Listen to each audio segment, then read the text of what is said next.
Hello. I want to talk to you today about a pen that I think I'm wearing a shirt of the correct color to show you this pen.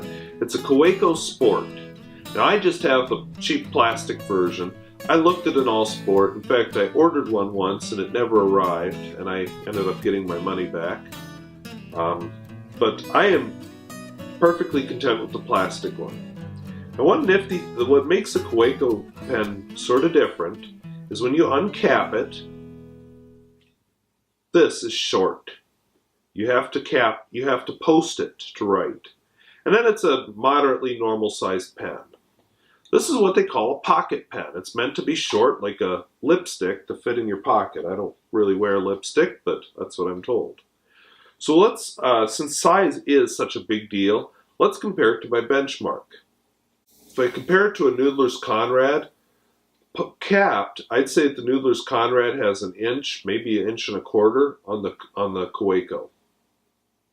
Uncapped, which is not how the Kaweco is meant to be used, but uncapped, again, the Noodler's Conrad has at least an inch on the Kaweco, maybe a bit more. Posted, I don't write with the Conrad posted, but I have to write with this Kaweco posted or I just can't stand it. Posted, I'd say that the Conrad still has about half an inch on the Kaweco. Girth, the Conrad is a little bit thicker. But I write with the Conrad unposted, so I'm going to do a comparison I don't usually do. Unposted, the Conrad and the Kaweco are the same length. That's why I find the Kaweco comfortable enough to write with, because it is the same size as my benchmark pen. The nib is a little bit smaller, but it fits nicely in my hand. I'm very comfortable with it. If I'm going to get into criticisms, one of the things that's just kind of odd is I had to buy the clip separately. This clip does not come with the pen. Just slides on and off. There is a vintage clip apparently now that you can buy.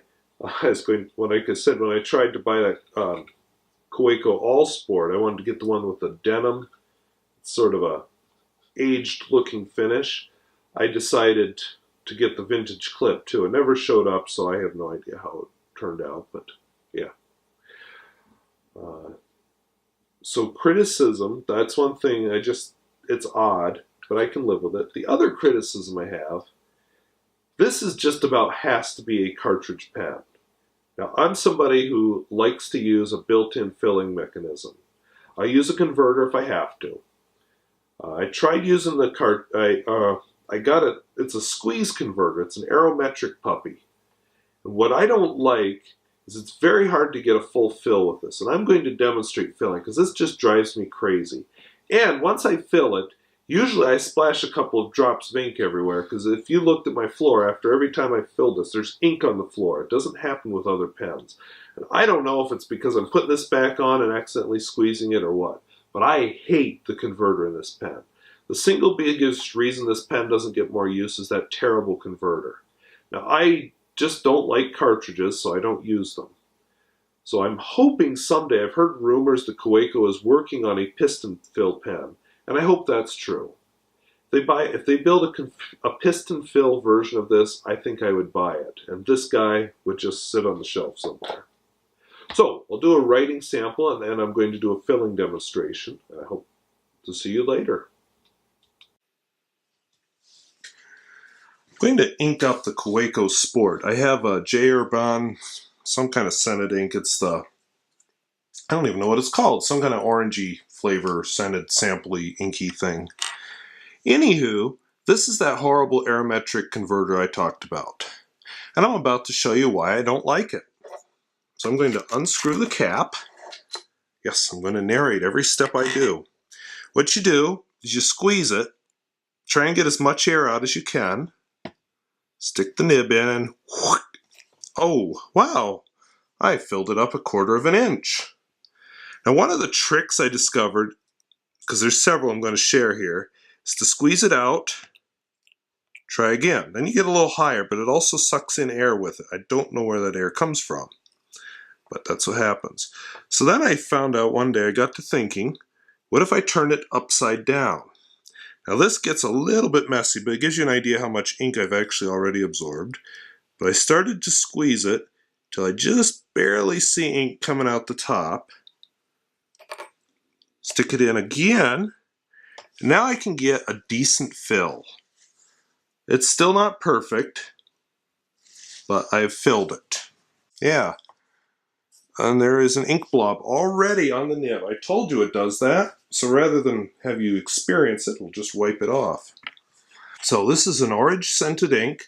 Like I said, I forgot to look up what it's called, and the bottle doesn't actually give its name, which is kind of interesting. Because I only bought the orange scented and won't be buying any more. But anyway, this is not a flex pen. You can get a little bit of line variation out of it, but don't look for a flex pen. And of course, again, if you try and flex a pen that's not a flex pen, you're going to flex it and then it won't flex back and you'll be really sorry. So don't try to flex it. So, as far as writing, it leans on the dry side, but it does a decent job, lays down nice ink. It's comfortable enough to hold. It's big enough to fit in my hand. Overall, I'm pretty happy with it. It's smooth, it's nice, it keeps up with me. I can put it in my pocket. My biggest single complaint about this pen is that nasty, horrible converter that it has. So, that is the Kaweco Sport. Nice pocket pen. It will never be my daily writer, but I do like it. Thank you for watching.